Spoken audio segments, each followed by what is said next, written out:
February is almost here. That means a new PreCure season is coming. You and Idol PreCure is the 22nd PreCure season, and it's coming February 2nd or February 1st, depending on where you are in the world. For me, that is in Brazil, it's going to be February 1st, and I am obviously very excited. Hello everyone, it's Leo, you are on Magical Cinnamon, and one thing that is very important about any PreCure season is the characters. In this video, we're gonna go over the character profiles from Uta, Nana, Kokoro, Purirun, and Merodon. And we're gonna talk a little bit about each of the characters and learn a little more about them. Let's do it. There are lots of things to talk about when it comes to you and Idol. In this video, we're focusing on the characters. There's going to be another video for the staff, another video for merchandise, and another video for each of the voice actors of the three main cures. But obviously, one step at a time. So let's start talking about each of the characters from You and Idol PreCure, starting with Uta, or Cure Idol. This girl is Uta Sakura, or Cure Idol, and she is going to be voiced by Misato Matsuoka. Uta is a second-year middle school student who loves to sing. She is a very bright and energetic girl, and she always sings her feelings. Whatever she's feeling, she's gonna turn it into a little song. I'm gonna love seeing that in a character. Oh my god. She loves things that are sparkling, lively, and full of smiles. And she has a very interesting catchphrase that is Kira Kirangran. And she loves things that give off the Kira Kirangran feeling, which are things that are sparkling, things that are full of smiles, and things like that. Her introduction phrase as a cure is, "When I sing with you, my heart sparkles. With a bright smile, Cure Idol." She has a song that is called Egao no Unison, which means unison smile. We're gonna go over what those songs are a little later. Now let's talk about our blue diva, Cure Wink. Really pretty, who is Nana Aokaze. Nana turns into Cure Wink, and her voice actor is Minami Takahashi. One interesting thing about Nana is that she doesn't seem to have a catchphrase like the other two characters. She is a second-year middle school student. She is in the same class as Uta. She's very good at playing the piano, and she is a very kind and intelligent girl. Her introduction phrase as Cure Wink is, "When I wink with you, it gives my heart courage. In the blink of an eye, Cure Wink." And her song is called Mabataki no Gosenfu, which means Wink's staff. Staff is that thing that you use when you're playing the piano, when you're playing an instrument. You know that thing with the musical notes that you use to follow the melody? That is a staff, so that is what her song is about. Very excited to listen to it. And now we have our purple diva, Cure Kyun. Cure Kyun is Kokoro Shigure, and she's going to be voiced by Natsumi Takamori. And she has a catchphrase, "My heart's pounding with excitement," which is all about Kyun. Kyun is an onomatopoeia for a beating heart, a heart that is excited. Kokoro is going to be a little younger than the other two characters because she is a first-year middle school student, and she's one grade below Uta and Nana. She is very good at dancing, and she's a reliable girl who hides her passion inside. And I feel like this is probably going to be a little part of her character, which is that character that starts off hiding what she likes doing the most, and then she learns how to put it out, and she's gonna probably dance her feelings. Very excited to see this. Her song is called Kokoro Revolution, and her introduction phrase is, "When I dance with you, my heart dances to the rhythm. A racing heart, Cure Kyun." Her song, Kokoro Revolution, is an interesting play with words. Kokoro is her name. So Kokoro Revolution can mean Kokoro's revolution, the revolution of Kokoro, the character. But Kokoro can also mean heart or soul. And so it can be the revolution of the heart, the revolution of the soul. Very interesting play with words here. Very nice name for a song. I love it. And I was mentioning the songs because we are going to have something really special for this season, which is Kimi to Aidolu Purikyu debut single. Just like idols, I love this. Each of the characters is going to have her own song sung by their own voice actors, and those songs are going to be released in a single. And an interesting fact about this, we have the covers of the singles already. We have 2 versions, and the covers are really pretty. I am a little sad that they didn't use different images. They are basically using the same images that we have in the website for the characters in the cover, but I really like the designs of the covers, very pretty. And we're obviously gonna have different images when it comes to different covers of like the opening and ending single, for example. And one interesting fact about this is that it's getting released late February. The season is starting early February, and late February, we're going to have the single with the 3 songs from the 3 Cures already. That probably means that all of the 3 Cures are joining in February already.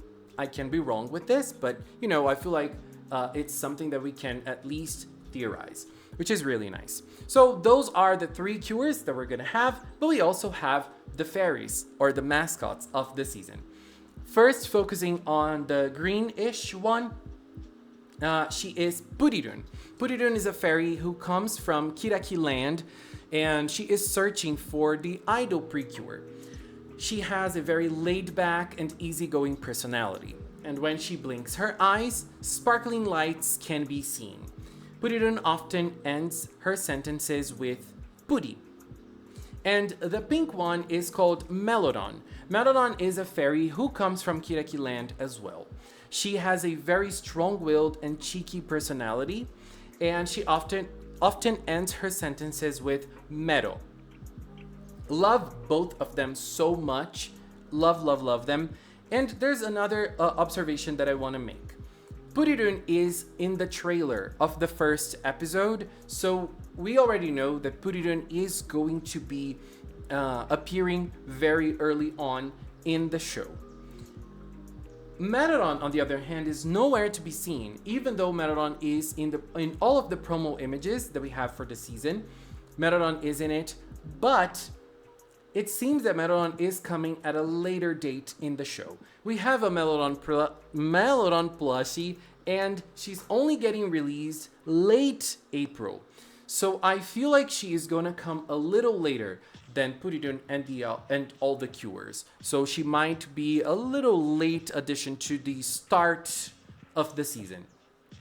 And, you know, very cute. I love this, but it doesn't seem that she's coming very early on in the show. And another observation about the fairies, we do not have voice actors for them yet. So we don't know who is voicing them. And now, still talking about the song and each of the characters, I want to make a little point comparing them to icons from Juice Juice. Juice Juice is my favorite idol group currently, together with Wasta, and I really love them. And I think there's a very, very nice observation to make about the idol PreCure and idol groups in general, but I'm going to use Juice Juice as an example. So we have 3 characters, and each of them seems to be good at something.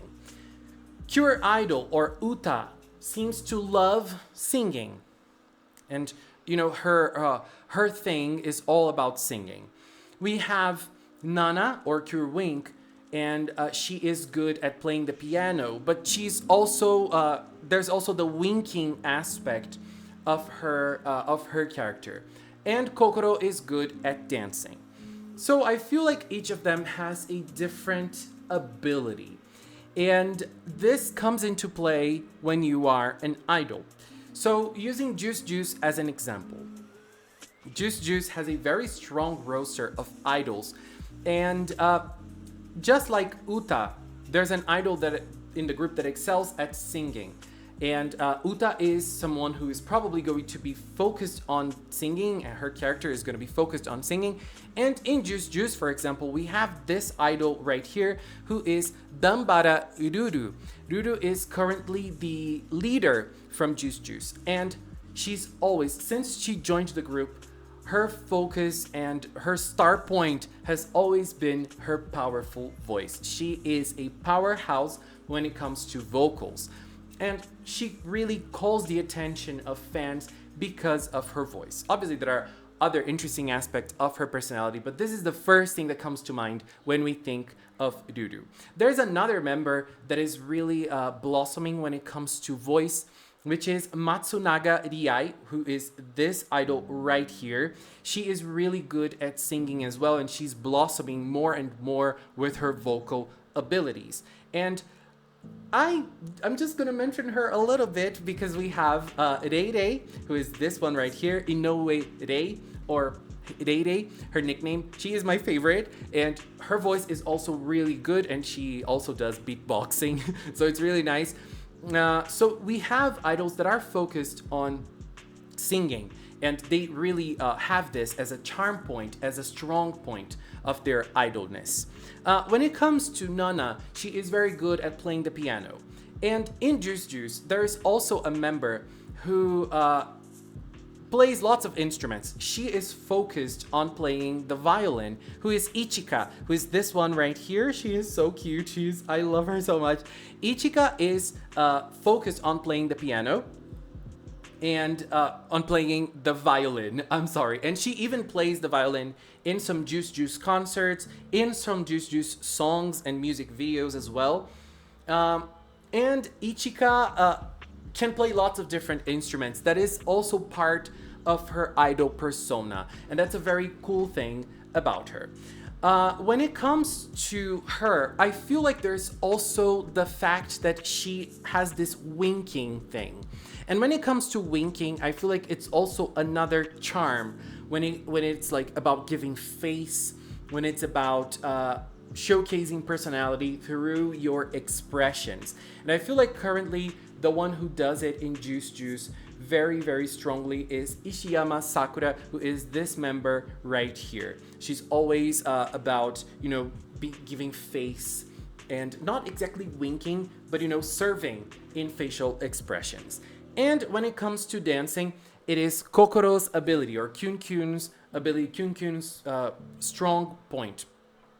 And in Juice Juice currently, I feel like there aren't really like strong members when it comes to dancing as their selling point, but there was a member in Juice Juice who unfortunately graduated, but she was the dancer. This is Inaba Manaka. She is now doing a solo career, and she was also part of another idol group called Country Girls before joining Juice Juice. Country Girls disbanded and she went to Juice Juice. And she is a super powerful idol when it comes to dancing. She slays the dancing performances. So I could obviously use other groups as examples. Morning Musume can be another group that can really showcase talents and abilities like this. And obviously all of the members, when it comes to performing, they're all good and they're all trying their best. But there are obviously strong points in each. And I just wanted to use this as an example because I feel like it's such a nice thing when it comes to how they are creating the characters from you and Idol. They are not idols in their real life, but they're going to become idols when they become cures. And that is a very interesting point, that they're, going for abilities that idols usually have as well.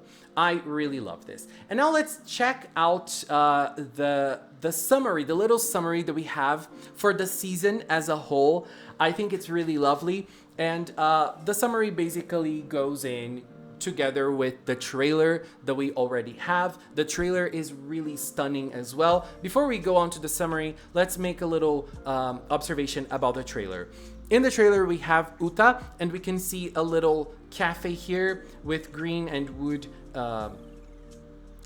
stuff in her. It's probably her house, and this is the same thing that we can see here in this image. And I think this means that Uta has a family that probably has a cafe, and this cafe is where the Cures are going to be joining and, you know, coming together, doing their idol activities and, you know, creating idol stuff for them as Cures, you know. So it's probably where things are going to come into play. And the piano seems to be there as well for Nana to slay. So very interesting. What else? Purirun has stars in her eyes, just like Cure Idol when she transforms. If you look at Uta,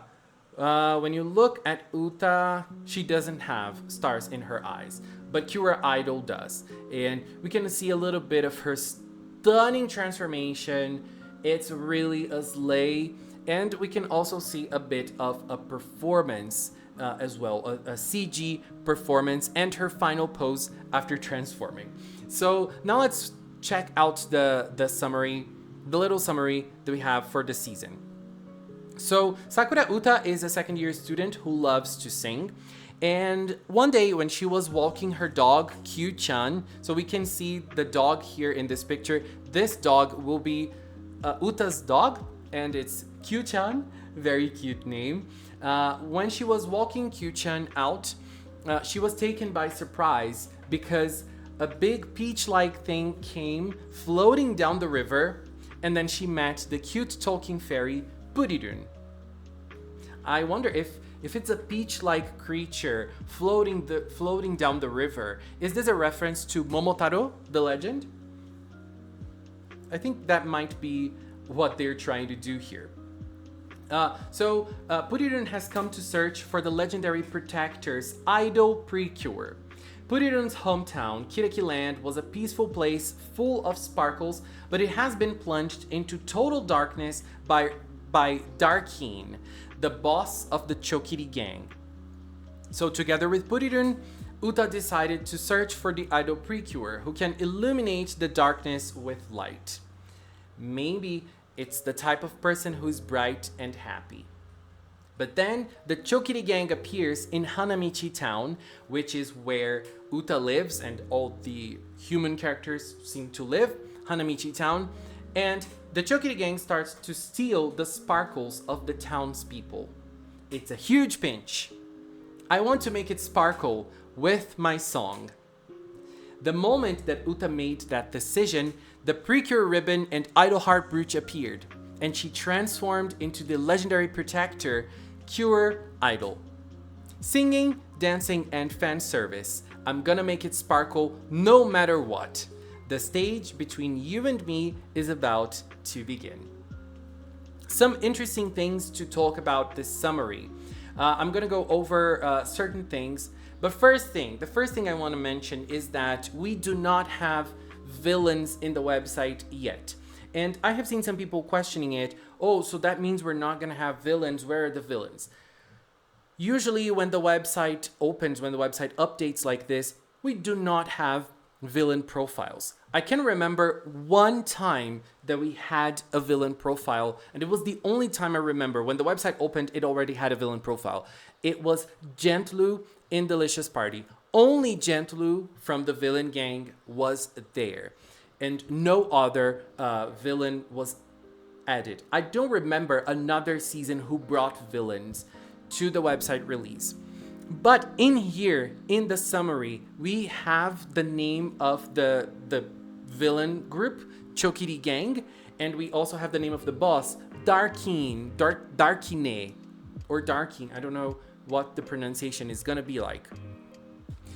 So they are going to appear. At least someone from the Chokiri Gang is going to appear in the first episode. So I really believe we are going to have a villain group. We're going to have a villain generals appearing since the start of the show. It's normal for us not to have them right from the get-go. Another thing that I've seen people questioning is the fact that, where are the battles? We do not know if we're going to have battles or not in this season, if we're going to have only singing, only performing, because in the trailer we have a huge CG performance. This performance probably doesn't happen during the transformation, and this is probably not the ending because they don't usually bring ending scenes to the trailers. But this might be the attack, the purification move. They might perform their theme songs, their individual songs, to purify the monster of the week. And in the summary, we've already seen that the Chokiri gang, they're going to steal the sparkles from people, and they're probably going to perform to bring the sparkles back. I think this is a lovely idea. This is very PreCure, but this is very idol as well. I feel like idols, they have this role. They make songs, they perform, they do their idol activities to make you smile, to bring you happiness. And I feel like that's the role of an idol, to bring you a smile and to bring you up when you're feeling down, when the world is troubling you. They're there to perform, to bring you a world full of happiness, full of smiles, full of sparkles. That is the role of idols in general, and I feel like they're really capturing it in this season as well. With the summary, it's really something else. Is there something else to talk about when it comes to the summary? Purirun is coming from Kiraki Land. Kiraki Land has been captured by the Chokiri gang, so it's not a land full of sparkles anymore, which is probably the place that they're gonna have to fight to save. And another interesting thing, the summary mentions something, which is legendary protectors. PreCure has always used the term legendary warrior, but now with Idol PreCure, they are changing it to legendary protectors. This really reminds me of a change that happened in Sailor Moon. Sailor Moon always used Sailor Senshi for their sailors. But more recently, Kodansha and Naoko and everyone who works in Sailor Moon, the heads of Sailor Moon, they have patronized Sailor Moon all over the world. And so everywhere you're gonna see Sailor Moon, the Sailor Senshi, the term Sailor Senshi is always gonna be translated as Sailor Guardians. They have made this to showcase through language that the sailors, they're not fighting because they like fighting. They're fighting to protect. They only fight because they need to protect. They only fight because they are using their powers as protectors, as guardians. So that is why Sailor Senshi is now always translated into Sailor Guardians. That is kind of like a guideline. Before, it was Sailor Warriors, Sailor Soldiers, Sailor Scouts. Not anymore. Sailor Guardians. I feel like they're going the same route with PreCure. Does that mean we're not gonna have fights? No, that doesn't mean that. It just means that it's a stylistic choice for the language that they're using, from legendary warriors to legendary protectors. That could be the term that they use for every season. If you look at Black and White from the first season, for example, and you decide to call them legendary protectors, it wouldn't change much. The feeling of a PreCure would still be there. They are protectors even if they fight, right? So this is another thing that I wanted to touch here in the video. So I feel like this is all. I'm going to do another video on the staff of the show, another video on the voice actors, and another video on the merchandise. For the merchandise, I'm still waiting for little updates so we can learn more about their transformation phrases, their possible attack or purification phrases as well, which is something that we usually have with the merch when they go for pre-order, when they go for sale. I think this is it for now. Before we finish, all of the translations I have used here have been done by Hibiki, who is someone who runs a great Twitter account with PreCure. She's always there, like fast with the translations to bring us all of the goodies. You can follow her at CureHibiki01 or PreCure News 01 as well, which is another account that she takes care of, which is always bringing PreCure News very, very fast. Hibiki, thank you very much for those amazing translations. They are really amazing and it just makes us really happy and more excited for you and Idol. There is a lot more to come, so keep your eyes peeled here at Magical Cinnamon. Anyways, babies, this is it for now. I want to take this little time to thank Hibiki for all of this content and also the members of the Magical Cinnamon channel. If you're a member, thank you very much for your support. And if you've watched up until now, thank you so much as well. Thanks so much for watching, and until next time, bye bye. Ooh.